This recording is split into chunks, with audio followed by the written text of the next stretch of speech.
সমগ্ৰ বিশ্বৰ লগতে যোৰহাটৰ বিভিন্ন প্ৰান্তত পালন কৰা হয় আন্তৰ্জাতিক ড্ৰাগছ আৰু অবৈধ সৰবৰাহ বিৰোধী দিৱস।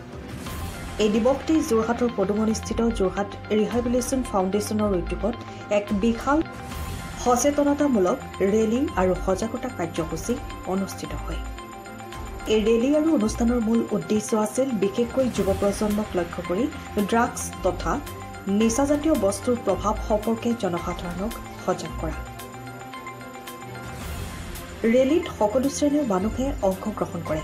অংশগ্ৰহণকাৰীসকলে কয় যে ড্ৰাগছ নহয়, জীৱনক বচাওক, নিচামুক্ত সমাজ গঢ়ো আদি শ্লোগানেৰে পদুমনি অঞ্চলৰ পৰা 150 কিলোমিটাৰ পৰ্যন্ত এক বৃহৎ ৰেলী বাহিৰ কৰে। এই অনুষ্ঠানত বক্তাসকলে ড্ৰাগছ আসক্তৰ ফলত পৰিয়াল, সমাজ আৰু দেশত উদ্ভৱ হোৱা বেয়া পৰিস্থিতিৰ ওপৰত ব্যাখ্যা কৰে। বক্তাসকলৰ মতে নিচা হৈছে শৈত্য প্ৰবাহৰ দৰে, যিয়ে এজন মানুহৰ মাত্ৰ নহয়, তেওঁৰ পৰিয়াল, বন্ধু-বান্ধৱ, সমাজ সকলোকেই আৱৰ্জনাৰ সৃষ্টি কৰে। ইয়াৰ লগতে ড্ৰাগছৰ পৰা আঁতৰি থাকিবলৈ সকলোকে আহ্বান জনায়। যোৰহাট ৰিহেবিলিটেশ্যন ফাউণ্ডেশ্যন তৰফৰ পৰা কোৱা হয় যে আমাৰ লক্ষ্য কেৱল ড্ৰাগছৰ বিৰুদ্ধে লোৱা নহয়, বহুতোকক অন্ধকাৰ মুখৰ পৰা জীৱনলৈ উভতি অহাৰ এক আশাৰে পোহৰ দেখুৱাই দিয়া। তেওঁ লগতে কয় যে ৰিহেবিলিটেশ্যন ফাউণ্ডেশ্যন বহু বছৰ ধৰি সমাজৰ পৰা ড্ৰাগছ আসক্তি আঁতৰাবলৈ নানা প্ৰচেষ্টা চলাই আহিছে আৰু এতিয়াও বহু যুৱক-যুৱতীক স্বাস্থ্যকৰ জীৱনলৈ ঘূৰাই আনিবলৈ সক্ৰিয়ভাৱে কাম কৰি আছে।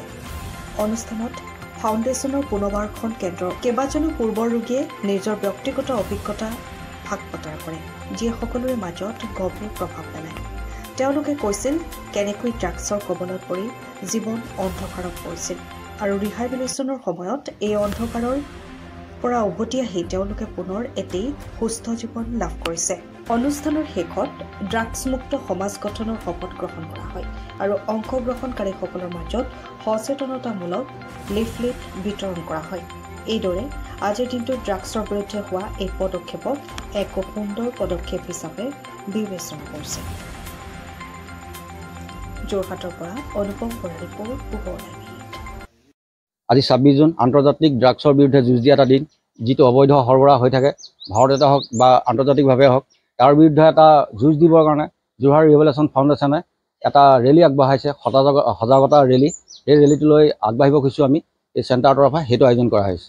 নিচাৰ পৰা আঁতৰিবলৈ হ'লে এটা ফুল কপাৰেশ্যন লাগে আৰু সেই কপাৰেশ্যনটো ঘৰৰ ফেমিলি ফালৰ পৰা আপোনাৰ ফুল ছাপোৰ্ট লাগে। মোৰ মতে কি হয়, আজিৰ যুগত বহুত ল'ৰা ছোৱালী এনেকুৱা দেখা পাওঁ, যোনখিনি ল'ৰা ছোৱালীয়ে ঘৰত অকলশৰীয়া হৈ যায়, গাৰ্জেনে নিজৰ নিজৰ ব্যস্ততাত যাবলগীয়া হয়, নিজৰ নিজৰ কাম বনত যাবলগীয়া হয়। ত' যোনখিনি ল'ৰা আহি পেলাই ঘৰত অকলশৰীয়া হৈ যায়, সেই ল'ৰাখিনিৰ কাৰণে এটা মাক বাপেকৰ ঘৰখনত উইকলি বা মান্থলি এবাৰ চবৰ লগত বহি পেলাই গেট টুগেডাৰ হয়, এটা তাহাঁতক শ্বেয়াৰিংখিনি শুনিব পাব লাগে। তাহাঁতৰ কিছুমান বহুত কথা থাকে, মনৰ কথা, যোনখিনি কথা উল্লেখ কৰিবলৈ সময় নাপায় তেওঁলোকে, মাক বাপেকৰ সময় নাপায়, সেই কথাখিনি লৈ পেলাই অলপ গুৰুত্ব দিব লাগে গাৰ্জেনে। হয়, যিহেতু আজি আমাৰ ড্ৰাগ ইণ্টাৰনেশ্যনেল এবিউজ ডে হয়, চ' প্ৰত্যেক ইয়াৰ আমি চেলিব্ৰেশ্যন কৰোঁ, তেনেকৈ কৰি আহিছোঁ।